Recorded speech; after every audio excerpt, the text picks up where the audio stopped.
Bonjour les petits loups, c'est Pacboy pour un nouveau Total Jackie Chan, le 9ème, et cette fois-ci ça sera sur le parcours américain de Jackie, surtout en particularité, même si on va continuer de parler de tous les films hongkongais, car sachez que pendant tout son succès en Amérique, il y avait toujours un film américain pour un film hongkongais. Et ça va nous permettre aussi de parler justement du futur changement des films que vont prendre Jackie Chan, avec le fait que Jackie va s'émanciper de la Golden Harvest pour créer sa propre boîte de production. Mais juste avant de parler de tout ça et de faire justement la suite de la filmographie de Jackie Chan, j'aimerais vous parler de deux acteurs qui nous ont quittés et qui ont travaillé énormément pour Jackie Chan. J'aimerais rendre hommage à ces deux acteurs qui ont joué avec Jackie, qui ont été excellents et qui hélas nous ont quittés. Oncle Bill, le mentor de Jackie, dans la série des Police Story, joué par l'excellent acteur Bill Tanguy, mort le 22 février 2006 à l'âge de 72 ans, mais qui aura toujours été comme une sorte de père pour Jackie à travers ses films. Et hélas, Anita Mui, morte à 40 ans, d'un cancer le 30 décembre 2003, et qui manque dans l'industrie du cinéma HK. Cette actrice à la filmographie impressionnante était une excellente actrice. Ce n'est un secret pour personne, dès qu'une star asiatique décide de conquérir le marché américain, il se retrouve sans aucune liberté ni argent pour pouvoir imposer son propre style. C'est pour ça que justement beaucoup d'acteurs et de réalisateurs vont se casser les dents là-bas, comme par exemple Suark avec ses films avec Jean-Claude Van Damme, ou John Woo avec son Mission Impossible 2 qui est complètement atroce, The Wind Waker, ou encore Paycheck qui est une véritable horreur, surtout pour sa filmographie, et Jet Li bien entendu avec le plus grand navet de tous les temps que j'ai vu au cinéma, The One. Et pourtant j'ai vu Beowulf et Highlander 4. De ce fait, nous avons droit souvent à des films largement inférieurs, voire totalement pourris, de ce changement de carrière de la part d'artistes asiatiques. Jackie va subir cette longue chute en enfer, et sa nouvelle période américaine va être le fleuron de ses plus mauvais films de toute sa carrière. Même certains films de sa période low way paraissent véritablement être de vrais chefs-d'œuvre comparé à certains films qui vont suivre. Après un sympathique film qui est An Misten Film en 1997, où il joue un second rôle à côté de son ami Sylvester Stallone et Whoopi Goldberg, où il se parodie en jouant une star qui a le melon et se la pète avec son fric et ses filles qui l'a tout autour de lui. Jackie Chan, Ryan O'Neal, Chuck D, Richard Jenny, Sandra Bernhard, Coolio, Eric Idle, and written by Joe Esterhaus. You're at the pinnacle of your career, and you're gonna burn your own film. Why? It's worse than Showgirls. An Alan Smithy film, Burn Hollywood Burn. Il tournera le très sympathique Rush Hour en 1998. Tout le monde a vu ce film, grosse réussite commerciale, extrêmement bien vendu, c'est le film qui fera connaître pour beaucoup Jackie Chan chez les Occidentaux. Petit film rigolo, Jackie n'a aucune liberté sur ce film, il apprécie la compagnie de Chris, qui est un grand fan de ses films, et pas de liberté prise pour ce film, car les assureurs américains ne souhaitent pas des folies de Jackie dans leur territoire. Film donc assez rigide et peu spectaculaire en combat et cascade, mais Jackie souhaite vraiment rester en Amérique après ce film.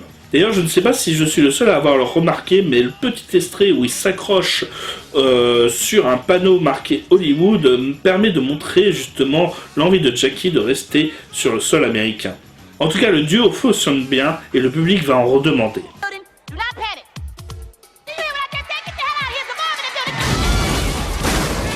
Jackie Chan. I can't hold it anymore! Just hang on, man. I'll be right back. Chris Tucker, FBI, take a picture. It's okay. Wait a minute. Rush Hour. We can hang in my crib. I will show you my hood. What the hell did you just say? Mais Jackie ne perd pas le nord. Pour éviter que le public asiatique soit délaissé par son exil au States, il décide de tourner un film HK par an, soit autant de films américains. Et sort en 1998 Who I Am, film là aussi sans prétention, avec des acteurs occidentaux, mais combat un peu plus fun que les Rush Hour. L'histoire détend pas mal et assez évoluée.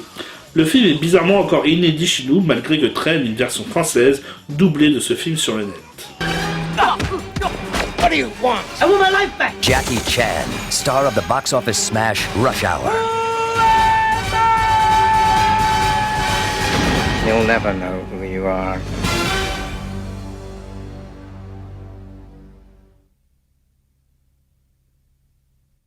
D'ailleurs, c'est William Corrin ou William Corrin, je ne sais pas trop comment ça se prononce, qui double véritablement ce film. Ce qui prouve que justement ce film qui est disponible sur internet a un véritable doublage officiel de ce film. Sinon, une dernière anecdote pour ce film, c'est qu'il faut savoir que c'est le dernier film produit par la Golden Harvest de la part de Jackie. Il va ensuite donc proposer ses propres films avec sa propre boîte de production.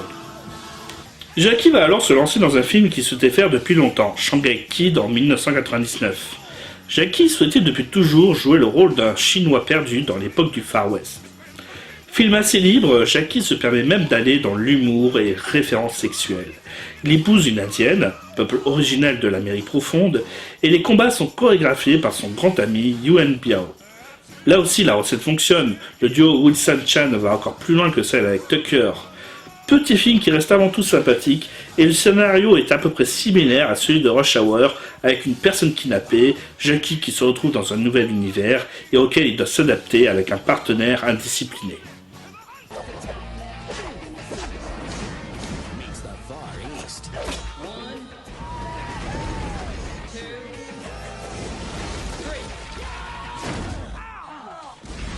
Shanghai Noon. My name's John Wayne. John Wayne? John Wayne. That's a terrible cowboy name.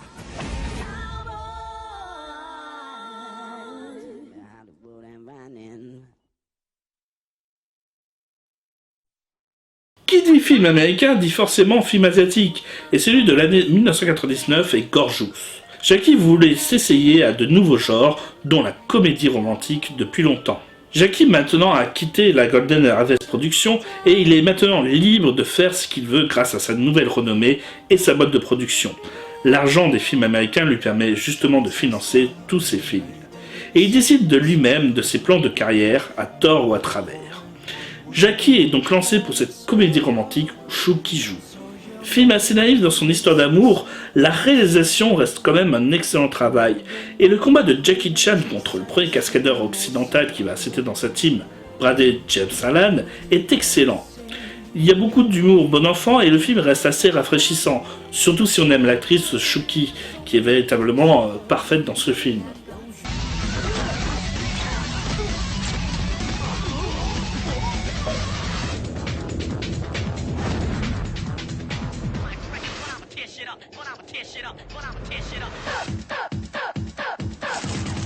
Are you ready?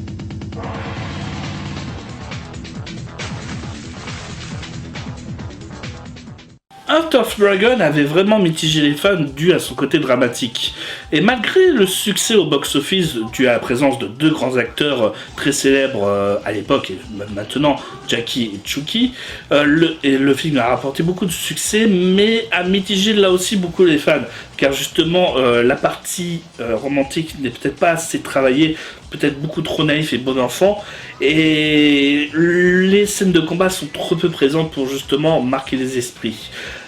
Là encore, c'est vraiment un côté mitigé, on sent que Jackie essaie de proposer un nouveau style, un nouveau genre, et prouver qu'il peut être un très bon acteur dans d'autres registres, mais on sent qu'il ne maîtrise pas encore véritablement son sujet. Et c'est pour ça que justement, donc il veut essayer de convaincre à tout prix, mais de manière trop maladroite dans ce film.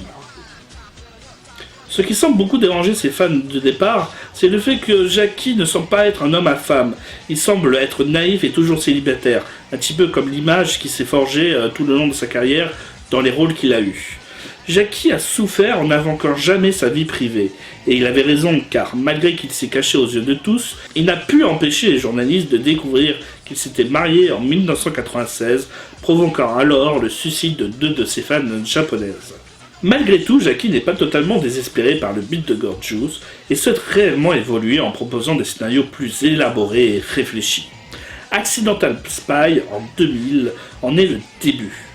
Jackie tourne dans les 4 coins du monde et souhaite offrir une nouvelle prestation plus que correcte avec des histoires d'amour. Un vrai film d'action, même si les cascades et combats ne valent pas ce qu'ils faisaient à l'ancienne époque, quoique la scène finale durant dans les 20 minutes est vraiment passionnante. Et puis quelques moments d'ennui par-ci par-là, le film étant le brouillon du changement d'acteur que veut Jackie, et qu'il développera pleinement qu'en 2004 avec New Police Story. Le film sera chez nous censuré de 45 minutes, ce qui est énorme, et rendant le film aussi con que nos pieds. Des histoires d'amour vite expédiées. Un vrai drame ambulant cette version.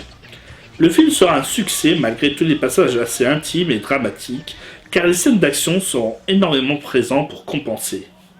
Jackie Chan, the accidental spy. Accidents do happen.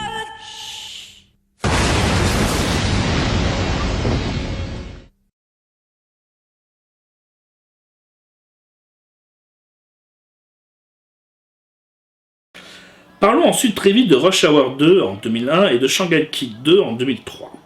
Les deux suites des films à succès de Jackie Chan.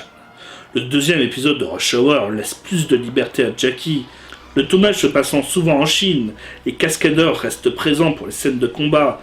À noter que l'humour est plus omniprésent que le précédent. C'est un véritable défouloir pour les fans, où l'humour non-stop permet d'offrir un honnête divertissement. Get ready Want some of this? Egyptian style, girl. Come for a second rush on. You smell good. with the master of smash and the talker of trash. I don't even know why the hell I'm even here. I ain't even Chinese. Uh-oh. Do you understand the words that are coming out of my mouth? Don't nobody understand the words that are coming out of your mouth, man. Woo!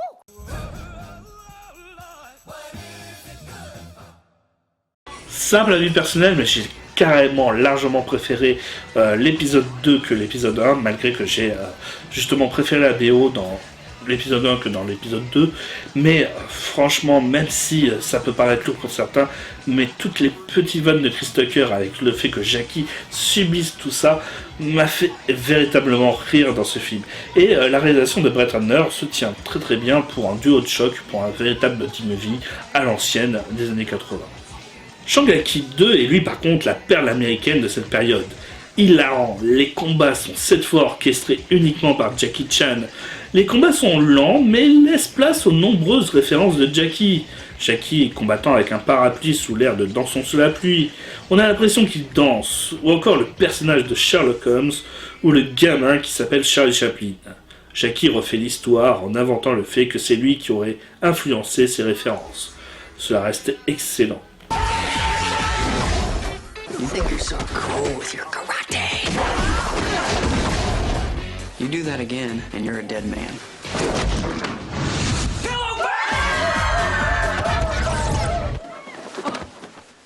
It was his idea. Shanghai Nights. I look like a fool. You have to open your mind to other cultures. This country blows. Yeah. Mais à force de jouer avec le feu, on se brûle et nous allons parler des deux navets de Jackie Chan, le Smoking en 2002 et le Médaillon en 2003. Tout semblait bien se passer malgré que ses films précédents soient inférieurs à son âge d'or. Il restait plaisant à voir. Jackie commençait à avoir de la notoriété au point que Spielberg lui proposait de jouer dans un film à lui, The Tuxedo. La rencontre Spielberg-Chan était attendue, Jackie adorant le bonhomme au point de dire oui sans lire le scénario. Erreur de sa part, car Spielberg s'en va de la production du film et le laisse à un réalisateur débutant de la DreamWorks. En sort le plus mauvais film de Jackie Chan, ennuyeux, long, le duo Ewi-Chan ne fonctionne pas. Les combats sont lourdingues, autant que les blagues du film d'ailleurs, et le voir en plusieurs petits bouts est recommandé tellement on s'ennuie dedans. Hello, my name is Clark Devlin. What about his English? Don't you just love his accent? I'm very, very popular. You're wearing a tux again. What a shock. This fall, saving the world is a black tie affair.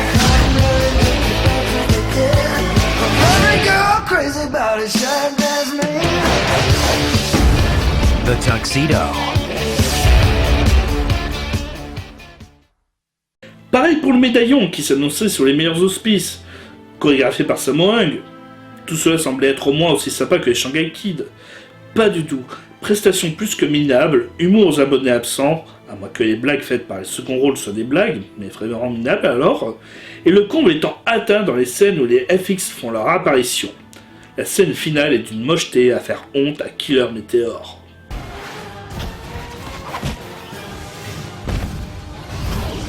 Jackie Chan, the medallion. Ready for round 2?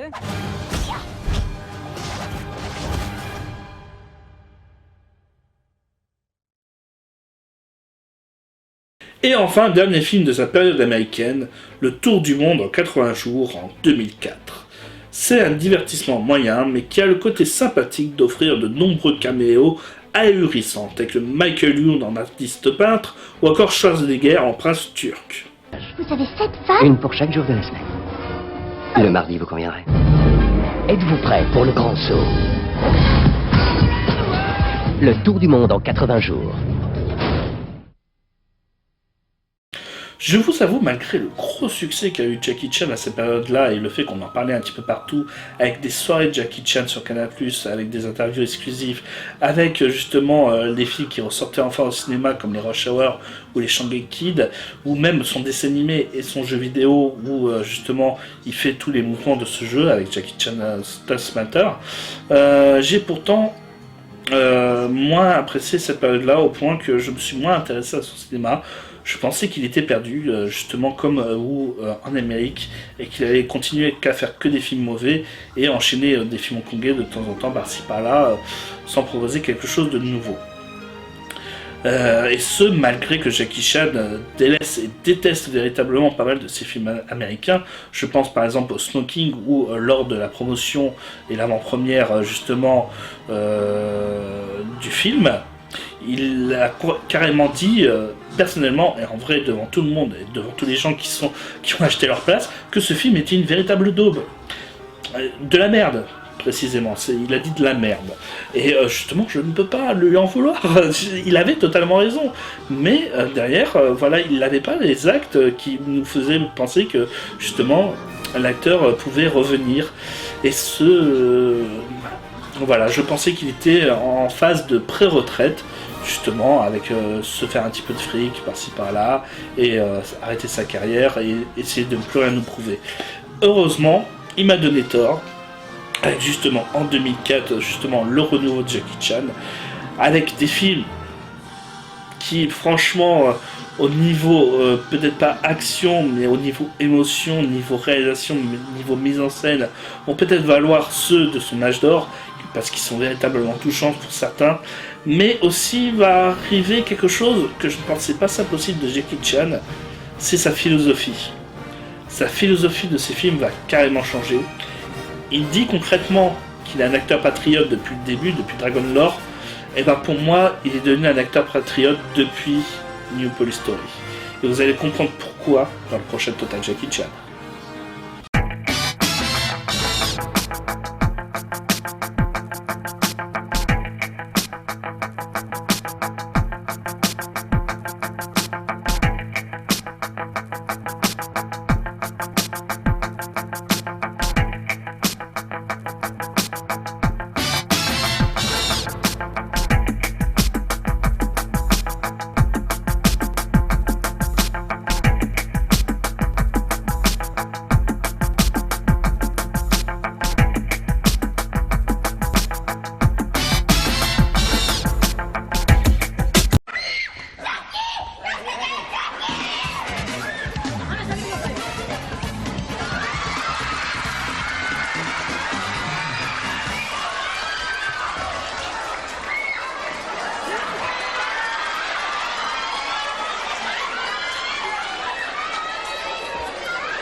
言うたら半袖が寒かったんや。さあじっくりと言わしてもらうぜ。あら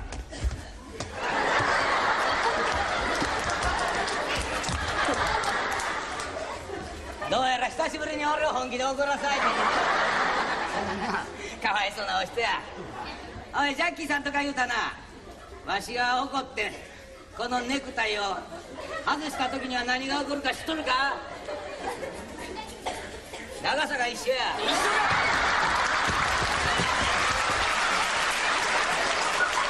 ちょっと余ってますけどこれ。ほっとけ。あんたらの国の言葉ではちょんどやよん。長さ一緒や。これ見てもうても答えんやったらいよいよ回し蹴りや。Hey, your temple crash.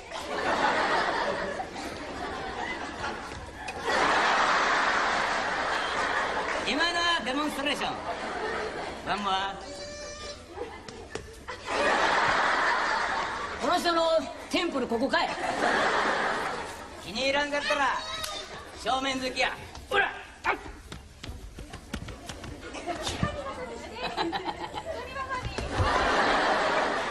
あっそうよ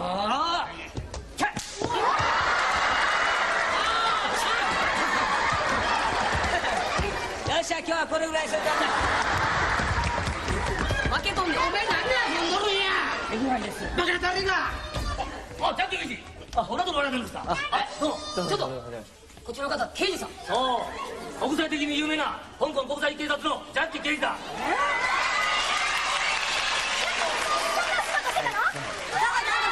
そんなことも知らんかったんか。ああ、おみたいさん、おみたいさん。あのね、あいつはね、ジャッキー刑事に暴力振るってましたね。何やと。お前らそれもしとったか。おい、もう逃げ。おい、逃げろ。こっちを、どうぞ。